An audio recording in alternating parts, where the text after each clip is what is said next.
Hi everyone, for those of you who don't know me, my name's Mayanthi and I'm a counsellor. I have an interest in wellness and mindfulness, so I have a blog where I write different articles on topics that I'm interested in, as well as interviews with successful business women and other people in the wellness industry.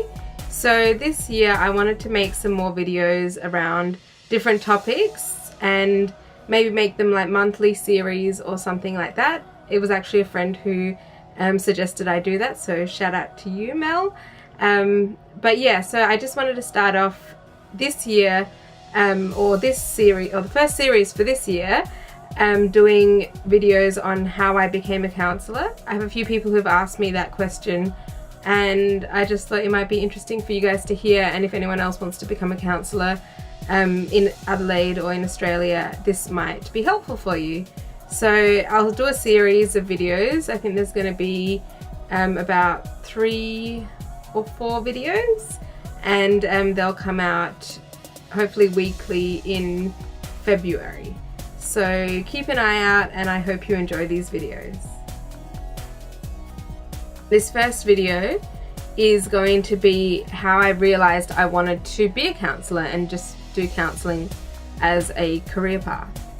So it's actually kind of, I would say, funny and probably not the most conventional way, but I would actually watch a lot of talk shows when I was younger. I still do now, but during like early years of high school, I really liked watching like Oprah, the Tyra Banks show,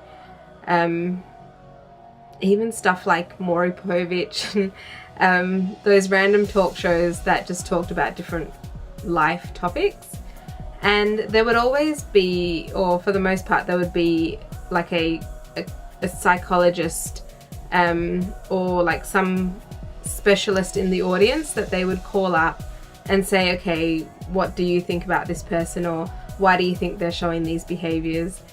And whenever I'd watch them, I'd always think, oh, I want to be that person. I want to be that specialist person in the audience. A bit random. And then I realized, I think to be that person, you have to be a psychologist. So then it came to like year 11, year 12, and we had to choose our subjects at school. And I decided I'll do psychology and other subjects around that kind of topic. And so in year 12 I ended up studying, and these are probably seen as the easy subjects, but I always used to think, why do people say these are the easy subjects and then all the maths and sciences are the hard subjects? Because everyone's good at different things, everyone has their strengths, and for someone like me who's more like creative and artistic, I didn't like maths and I wasn't good at maths, so that's going to be harder for me. Whereas someone who's good at maths and good at science and all of that maybe didn't like art and wasn't good at art, so art would be hard for them. So I don't really like that they consider the maths and stuff as the hard subjects and the other stuff as easy. But anyway, that's a side note. But the subjects that I studied were in year 12 were English communications, legal studies, psychology, social studies, and child studies. So I just chose subjects that I thought I would enjoy and I was interested in and would get me into psychology. So I think psychology was the only prerequisite for uni, and then the other subjects were just stuff that, again, as I said, I was interested in or I thought would just help in gaining my knowledge on psychology.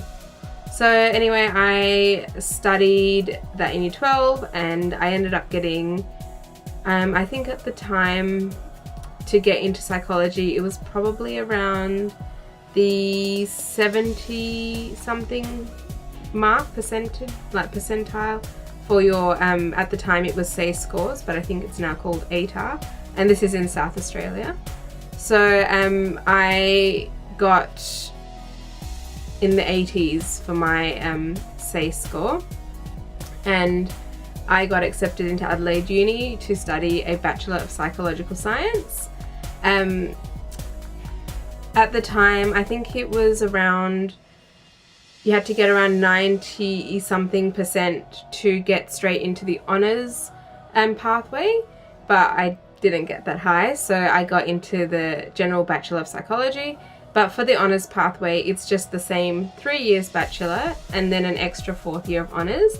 And if you get in straight to the honours pathway, you have to keep up your grades for the first 3 years to ensure your spot in the honours year. So at this point, you know, I had realised I wanted to do psychology. I ended up finishing year 12 and got into Bachelor of Psychological Science at Adelaide Uni. And then I was studying the 3-year course. And at the 3 years I realised, or we were kind of starting to be told, doing this Bachelor of Psychology doesn't make you a psychologist. And I was like, all right then, what do I do then? And so they said you either have to do the honours and masters to become a registered psychologist, or you just finish with the bachelor and go and do a job that you get into, that I think they used to say you can get into like HR positions, sort of general people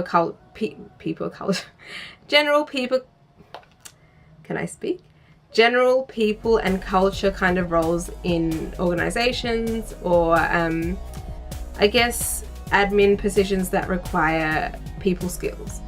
So I was kind of starting to get worried because I didn't really know what I wanted to do in that way, and I wasn't really the most academic kind of student, so I wasn't getting the highest scores to go on to honours.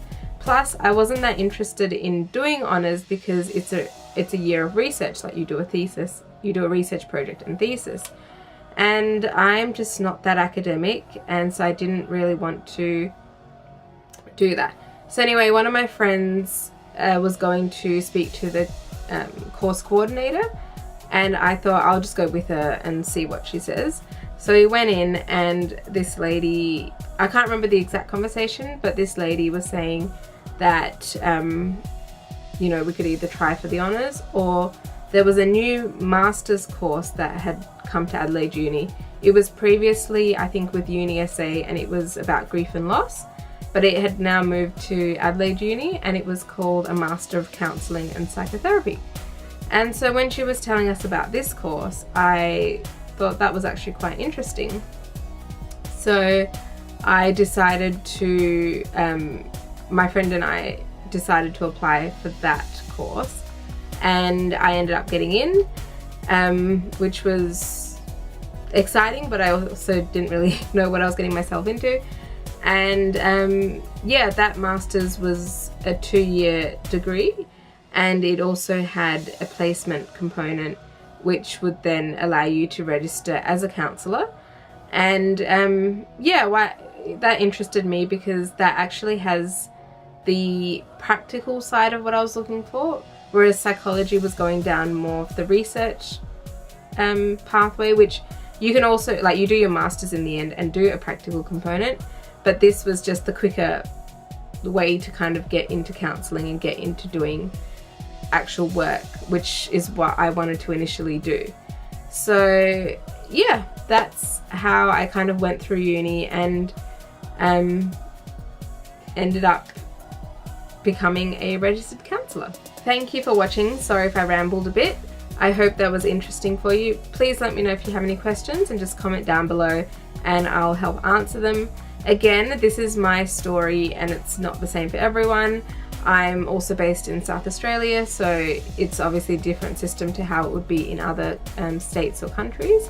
So just, I guess I recommend speaking to your either career counsellors or course coordinators. Just see what's out there, because I wouldn't have known about this master's course if I wasn't told, or if we didn't go ask. So see what's out there, see what suits you best, and yeah, I hope you found this interesting, and I hope you stay tuned for the next videos coming up in this series. Alright, thanks for watching. Bye!